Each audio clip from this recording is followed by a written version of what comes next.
Welcome to the McCarthy Report, the podcast where I, Rich Lowry, discuss with the handy McCarthy the latest legal and national security issues. This week, what else? The latest Durham revelation and the Mike Lindell search warrant. You are, of course, listening to a National Review podcast. If for some reason you're not already following us on a streaming service, you can find us everywhere from Spotify to iTunes.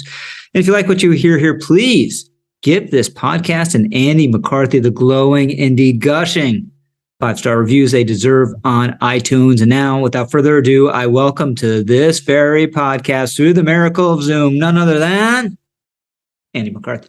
Rich, how are you? Good, Andy. How are you feeling about the Mets? Losing 3 in a row to the 23 games under 500 Cubs is probably a little worse than losing 2 out of 3 to the 43 games under 500 Nationals. I was joking. Was it last week that I was starting to get that 2007 feeling again when they lost the 7-game lead over the Phillies in like less than 2 weeks or whatever it took. And I was like whistling in the graveyard when I said that. I thought I was just joking, but now it looks the only saving grace, and which you would not have counted on last week, is that suddenly the Braves have started losing too.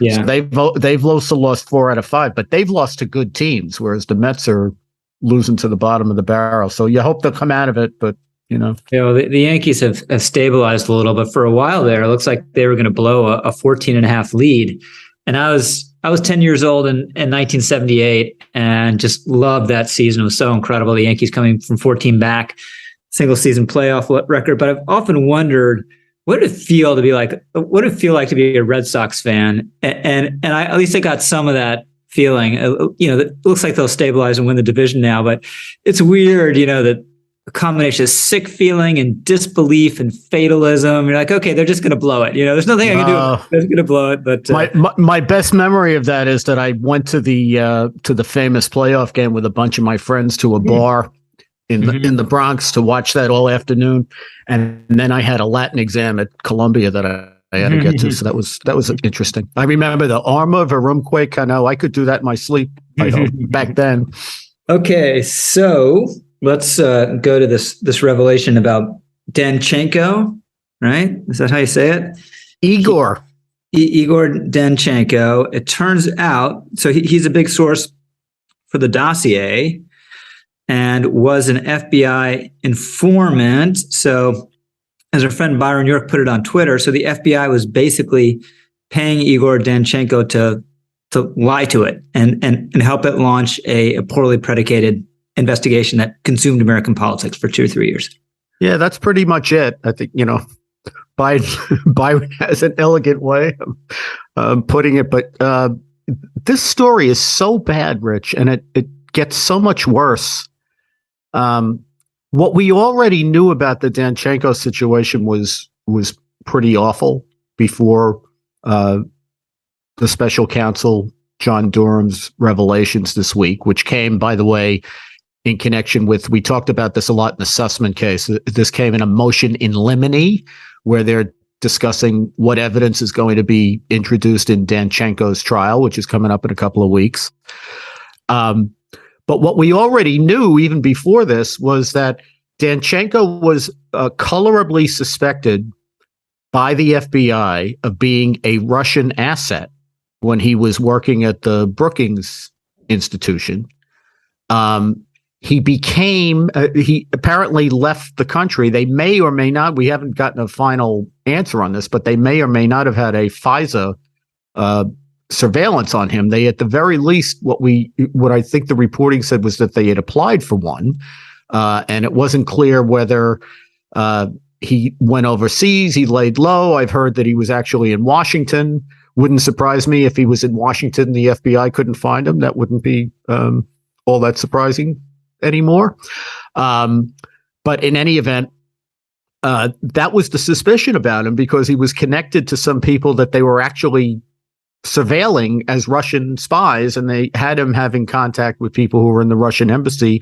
And the reporting was that he had said that he wanted to go to work for the Russian government. So that's who we're dealing with in the first place, which is why, of course, he supposedly has this, top shelf Russia information that he was able to pass along to his pal, Christopher Steele, the British agent who was retained essentially by the Clinton campaign to basically gin up this stuff about Trump in the way of, it turned out to be rumor and innuendo. They weren't able to corroborate anything substantial in it.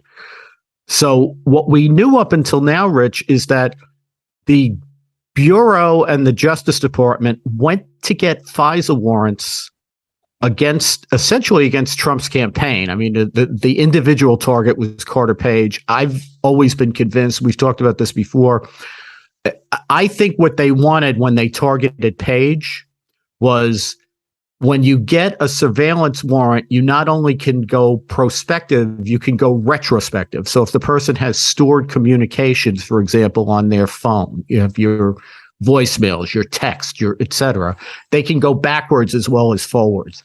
And I think they thought the mother lode was going to be the trip to Russia in July of 2016 that everybody knew that Page had taken, and that in Steele's dossier, it was described that he had met with two of Putin's top advisors, including the guy who runs Gazprom, the big energy conglomerate, and that they had conversations about, sanctions relief in exchange for Trump,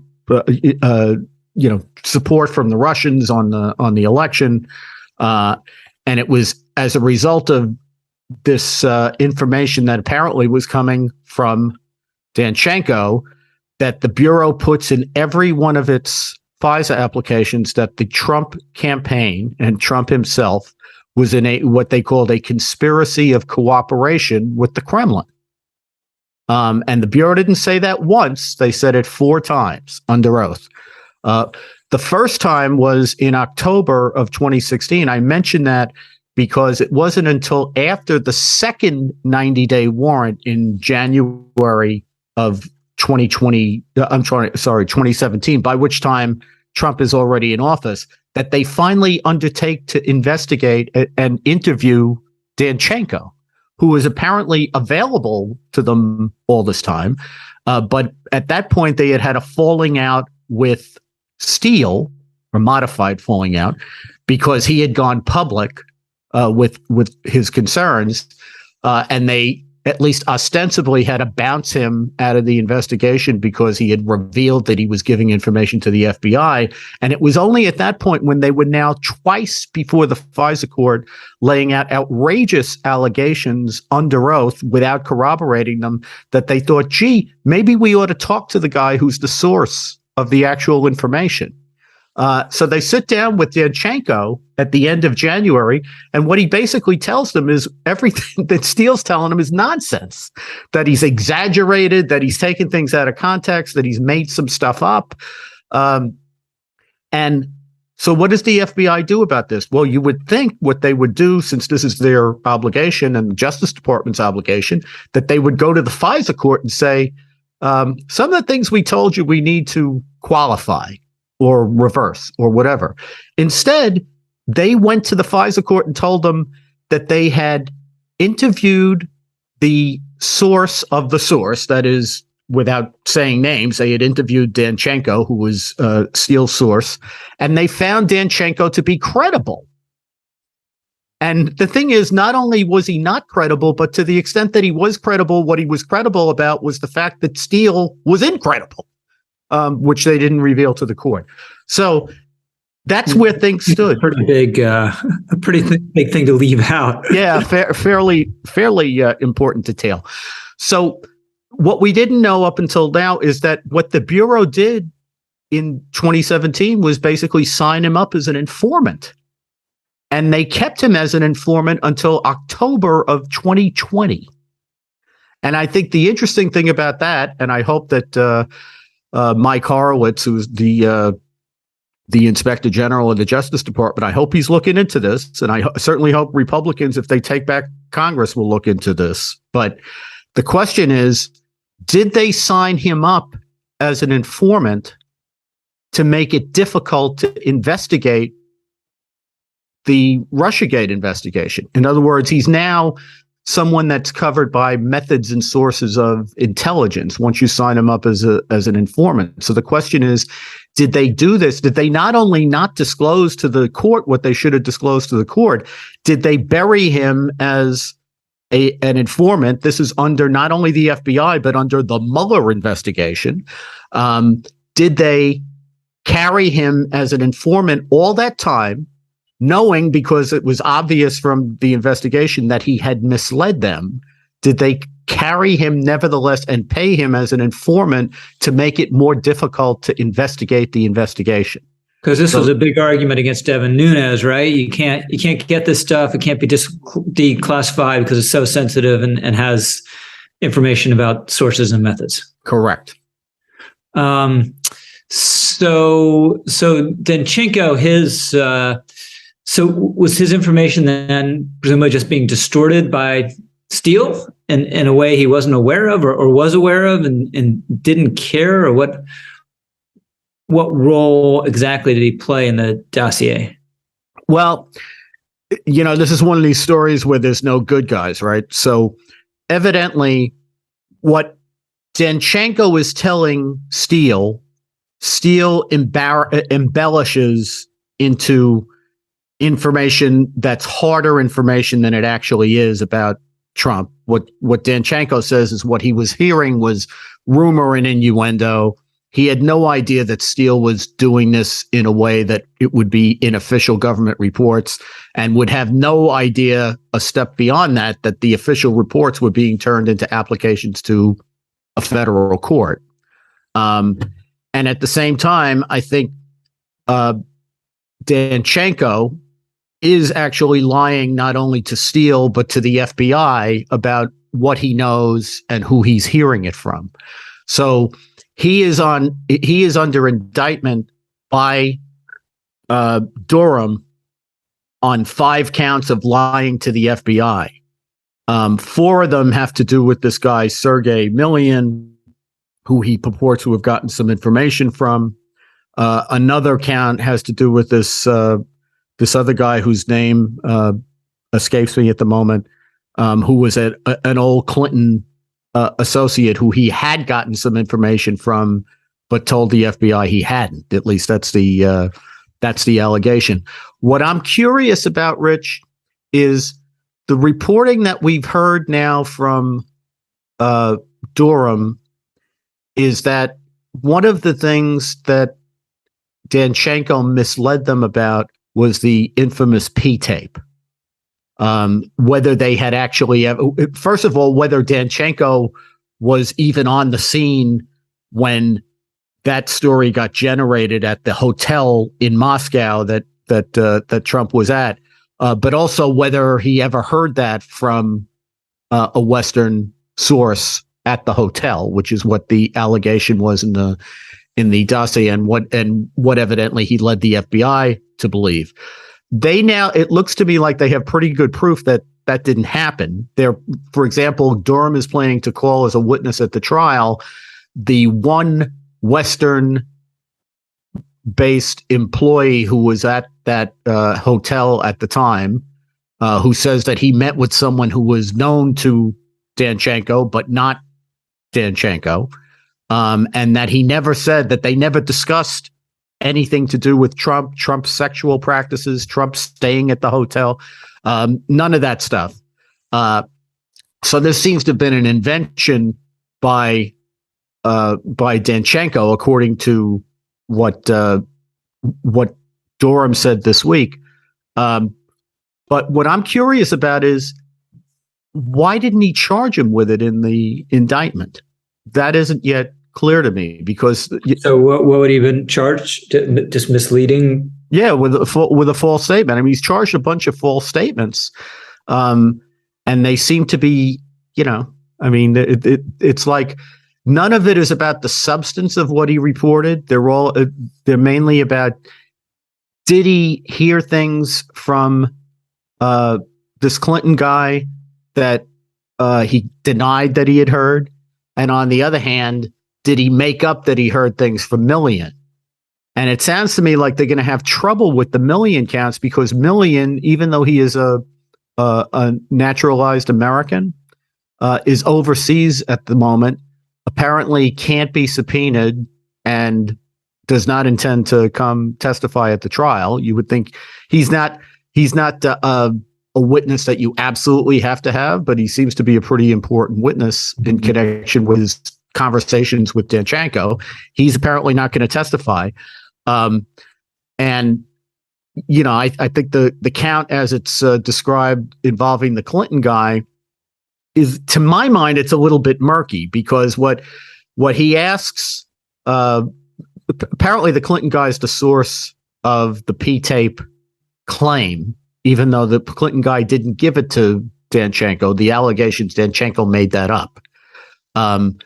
But the Clinton, the conversation with the FBI that Danchenko has, which is described in the indictment about the Clinton guy, is murky to me because what they ask him is, did he ever give you any specific allegations that ended up in the Steele dossier? And what Danchenko says is, no, nothing specific. And then he qualifies and he says, you know, we talked around about a couple of things, but nothing specific. Now, that is not the most black and white false statement I've ever heard. And generally speaking, the way the law works is even if you think that the person who's being interviewed is trying to mislead the questioner, is trying to mislead the FBI, in a perjury case or a false statement case, the burden is always on the questioner to pin the answerer down on the specific details. Mm-hmm. It's not on the person being interrogated to clarify if the person is asked a question that's less than crystal clear. So that's part of why these cases are so hard to do. So I think the false statements he's picked out may very well be false, but they may not be the easiest thing to prove, particularly if he doesn't have Millian as a witness.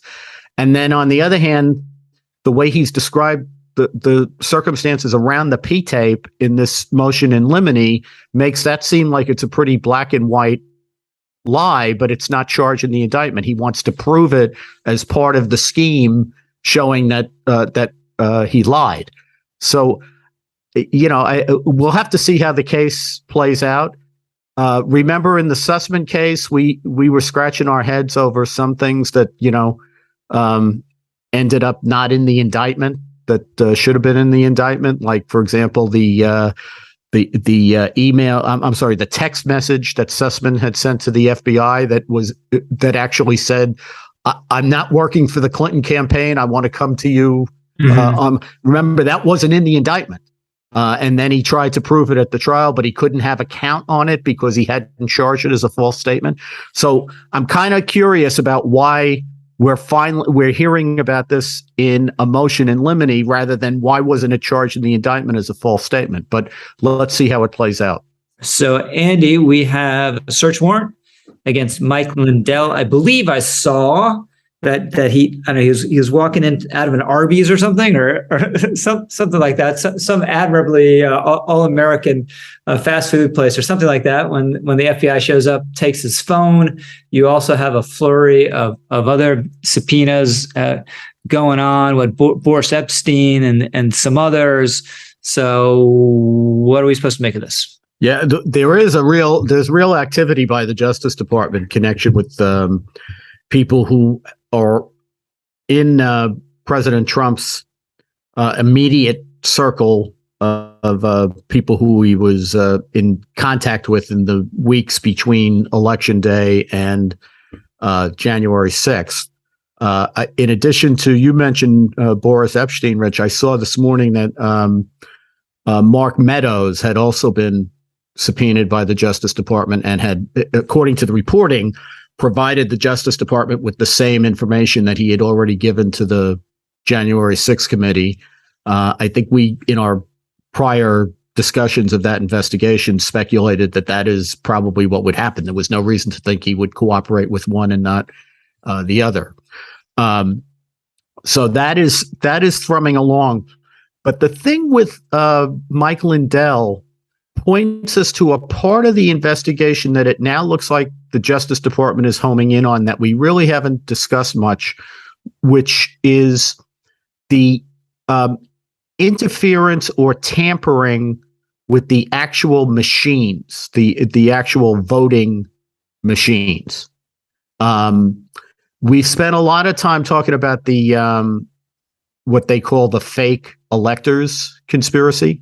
So these are two threads that were going on at the same time. But evidently, there were people around who were strong Trump supporters who bought onto the idea that the election machines had been tampered with, particularly the Dominion machines. And we should note here that a number of the Trump lawyers who were involved in that whole escapade are facing very heavy-duty potential damages in a defamation suit by Dominion. So there's a whole separate litigation track going on there. But some of the people who were state officials who had some connection to Trump lawyers and Trump supporters in Congress used their access to state voting equipment basically to try to copy some of the proprietary information in the voting machines, which it's important to keep under wraps, because if that information gets out, it actually would be easier to tamper with our elections. But they were convinced that if they could get access to the inner workings of the machines, that they would be able to show that there was a pattern of changing votes from Trump to Biden, and that would solidify the claim, for which there was evidently no evidence. I mean, there's no real substantial evidence other than the lawyers talking about this, but unfortunately, a lot of people bought it. So one of the people who fits in this category is a woman by the name of Tina Peters, who was an election official in Mesa County, Colorado, who used her allegedly. Now she's under indictment by the state of Colorado for election tampering, and she used her access to the election machines to try to get this software information and formulas that would allow them to do analysis of other voting machines. The reason I make that distinction, Rich, is Mesa County, Colorado went for Trump by 62%. Mesa County, Colorado is not a place where they should have suspected that there was election tampering, if there was any place. But what they needed to do to pull this off was to go to places where they had friendly to the Trump cause people who were connected to the election apparatus in the county, because that was their only way to get access to the machines. So to make a long story short, Peters is charged with 3 other people with basically getting access to the inner workings of the machines, and then passing that information along, including at conferences that were sponsored in part by Mike Lindell, who was one of the big proponents of this idea that there was big election fraud. And Lindell, at least in the press reporting, has made inconsistent statements about whether he financially backed the efforts that Tina Peters was involved in, as well as her defense. So at least what it looks like is that what the FBI in Colorado is looking at is what was the connection between Lindell and this effort. And the reason he was given the search warrant in, I can't remember now if it was an Arby's, but I can't remember now if he was he was on a hunting trip in Minnesota and he was coming back home, and that's where they stopped him. I think that was the story. But in any event, they got a search warrant for him. It sounds much like what they did with John Eastman, which is they caught him coming out of a place and they braced him there. And so Eric Erickson was tweeting about this, and he's like, so how does Mike Lindell still have the same phone? After like seeing everyone's phone, if you had anything to do with his effort, an FBI agent's come and grabbed your phone. So why wouldn't he have, gotten rid of his phone or reset his phone, or is that a problem? Well, I think it is, Rich, but let's remember now, we started off our conversation today talking about the FISA surveillance of Carter Page, right? Where they went up, they got a FISA surveillance of him basically starting in late October, early November of 2020, in order to go backwards to a trip that he had taken to Russia months before. And I bet I certainly can attest to this. I probably shouldn't say this because maybe I'll get the next search warrant. But I mean, I think that if they, if you looked at your phone or my phone or our emails or whatever, we're probably not as good about like purging things as we ought to be. Oh, yeah. Just not, even for space reasons, forget about, things that are on your phone that you wish they weren't. So, people are not good about purging their phones. And, what I learned as an investigator is even when you think something's deleted, it's not. Yeah. As long as there's room my inbox has 103,939 messages at the moment. Yeah. So, I mean, it wouldn't be if you were suspected of some kind of, scheme that you were involved in, say, 18 months ago, it wouldn't be as much of a waste of time as you might think at first blush to be able to go back into your, back communication. Yeah, I'm not hiding anything from the FBI. There's no way. So, I do. The boxes with all the classified documents mixed in with old newspapers, and my phone has everything. All the evidence is there. It's easily. I never throw anything away. I never delete an email. So we're basically, we better keep our noses clean, boss. Yeah. That's all I have to say. But at first blush, I think what Eric is saying is right. It's the first. The first thing people asked when they did the search warrants on, was it Jeff Clark and on John Eastman on the same day, was this all happened 18 months ago. Why are you doing a search warrant to get a guy's communication devices and phone for something that happened 18 months ago? But if you think about it, it's not that crazy to think that there'd be relevant information on it. So let's go. Final topic. Obviously, long-running, highly significant case against KSM. We're now 21 years, amazingly, past that horrific crime, and apparently there are plea negotiations going on. Yeah, Rich, I'm writing about this for the weekend because it's now topical again. I think we talked about this at some length back in March when I noted that the Biden administration, that there was reporting that the Biden administration had kind of green-lighted to the Defense Department that it was okay to try to reopen plea negotiations with these 5 KSM and the other 4 main defendants in the 9/11 case. And, part of the reason for it is there's no prospect in the near term of having that trial. We're 21 years later, but what was happening back in March was one of the lawyers for one of the defendants was being disqualified and has since left the case, which meant a new counsel would have to come up to speed, or else you would have to sever that person and try the case twice. And they, in 21 years, they haven't been able to get the case to trial once. So the prospect of doing a case they're estimating, if they ever get it to trial, would take a year, is not very promising. So sorry, Andy, let me interrupt. So, yeah, of course. So why is it so complicated? Just because it's a massive terrorist act of terrorist mass murder makes it impossible to prosecute, whereas we can prosecute the guy just proverbially shoot someone on Fifth Avenue. Well, I mean, we know it's not impossible to try these mass murder attacks, right? Because we've done it before. But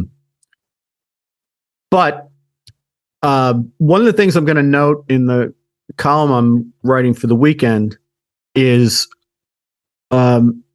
Winston Churchill bristled at the idea of having war crimes trials for the Nazis. He was against it. He was unhappy that, FDR decided the American people would want such a trial before they could execute the top war criminals. Stalin, of course, was happy to go along with anything that looked like a show trial for propaganda purposes. So he was all in on the idea. But Churchill thought it was a terrible idea. And he thought, basically it would be a sham. At best, it would be victor's justice. Because the idea that if Adolf Hitler ever fell into our hands, that we wouldn't execute him, and that you would instead try to impose trial. And now all of a sudden you have to have an indictment and a presumption of innocence and counsel and due process rules and discovery and all that stuff. He basically said, we're going to treat these guys, we should treat these guys like you would treat pirates. You make them walk the plank. You don't have a trial. And I think a lot of the second half of the 20th century, and certainly my experience of counterterrorism in the late 2000s, is a kind of an idealistic struggle to give due process to enemies of humanity, and see how well we do at doing that. And I must say, my impression, being up close to it and seeing how crazy it was that it was completely insane that we were treating this as a criminal justice issue. President Bush tried to deal with that by turning it into a military issue, where we would have military commissions instead of civilian trials. The left fought that tooth and nail. But I think the problem comes down to what Churchill saw to be back in 1942, 1945, which is that it's just it's a bad mix of concepts. When you're fighting war, you have to defeat the enemy. And when you're having a trial, you have to presume the defendant innocent. I mean, those two things don't jive. What we've tried to do here is give due process to terrorists, but to do it in a way that was experimental. That is to say, we're going to use these military tribunals, which there has been a constant battle about whether they're legitimate, what they can try, what their jurisdiction is, whether their due process is good enough. And in the middle of all this, Rich, because these are wartime enemies, so this isn't even Nuremberg, right? We haven't defeated the enemy. We're still having the war. So when we got KSM and these top targets, for example, KSM was waterboarded 180 times. These other guys have all been subjected to those kind of treatments and worse. Some of the stuff that they did to these guys in 2002, 2003 is blood curdling when you read it. I don't want to summarize. It's just just awful things to do. Hard to imagine that we would do these things to people. And was it torture? Probably no single method of it was necessarily torture, but doing it in a systematic way over the amount of time that it was done. We had people who were even military officials in the Bush administration who were in charge of administering the commissions refused to submit some people to charges because they didn't think we could try the cases because of the interrogation methods. So you have the problem of misgivings about the system. I mean, it looks like these guys were ready to plead guilty in 2008. Obama didn't want to take the guilty plea once he got in because he had campaigned against the commissions. He didn't want to have the commissions. He tried to put the guys in civilian court, realized he couldn't do that, then tried to change the military commission so that they were more like civilian court. These guys were captured, most of them between 2002 and 2004. They didn't even get arraigned in military court until 2012. And it's been a constant struggle to try to get it to trial with progressives, including the legal bar, which institutionally has lined up on the side of the of the terrorists from the beginning, attacking whether the commissions were legally worthy or not. And then in the commission itself, you have conflicting rulings by the courts about the degree to which the interrogation evidence is admissible, which they're still fighting out over. They have no immediate prospect of getting the case to trial. But if they ever do get it to trial, the likelihood is that the interrogation evidence would come before the commission. And it's important to note that in a commission trial, the sentence is imposed not by the court, but by the military commission. So it would be this panel of officers. I just point that out because no one has been more offended than the military has over the CIA and other intelligence communities' treatment of these people when they were in custody. I don't think anyone in our society is going to have a bigger problem with the way these guys were treated than the military is, because they think that the way that the intelligence community treated these terrorists is a rationale for other hostile countries when they capture Americans to treat them the way that we treated the terrorists. So the military people have been up in arms over this much more than even a lot of people in the society. So this is a long-winded way of saying there's no guarantee that this case will get to trial anytime soon. And even if there were such a guarantee, there's no guarantee that we would win the trial. That is that these guys, even if they were convicted, that the commission would vote to give them the death penalty in any event.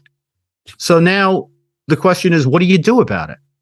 And I think in ordinary circumstances, if you didn't have the weight of 9/11 hanging over this, you would say that under these circumstances, if you could get them to plead guilty and they get life imprisonment and you can call it a day and say it's over, that would ordinarily, you would say that would be worth it, because otherwise we're in this for another 2 or 3 years and still don't know how it'll come out. So we got to go in a minute. That's what I was going to ask at the end here. So that would be the likely plea, life. We hold him for life. He pleads guilty and we don't execute him. Yeah. And the irony, Rich, actually worse than that is after all the stuff about the Bush gulag, one of the conditions these guys will insist on is that they do life in prison in Guantanamo Bay. They do not want to be in a U.S. prison. They don't want to be like in the Supermax prison in Florence, Colorado, where we have a lot of the terrorists that we've convicted in civilian trials. They want to be at Gitmo because they think there's more. It's a nicer environment for them. It's hyper humane, and they have a lot more opportunity for communal existence with each other than they would in a U.S. penitentiary. So it would be not only that we didn't put to death the people who killed 3,000 Americans, but all of Biden's efforts and Obama's and the rest of them to close down Gitmo would be frustrated by this, because if they're going to do it, they probably would have to agree to let them do their time at Gitmo, which Biden wants to shut down. So that's all the time we have. This podcast has been produced by the incomparable Sarah Schutte. Thanks everyone for listening, and thank you, Andy McCarthy. Thanks, Rich.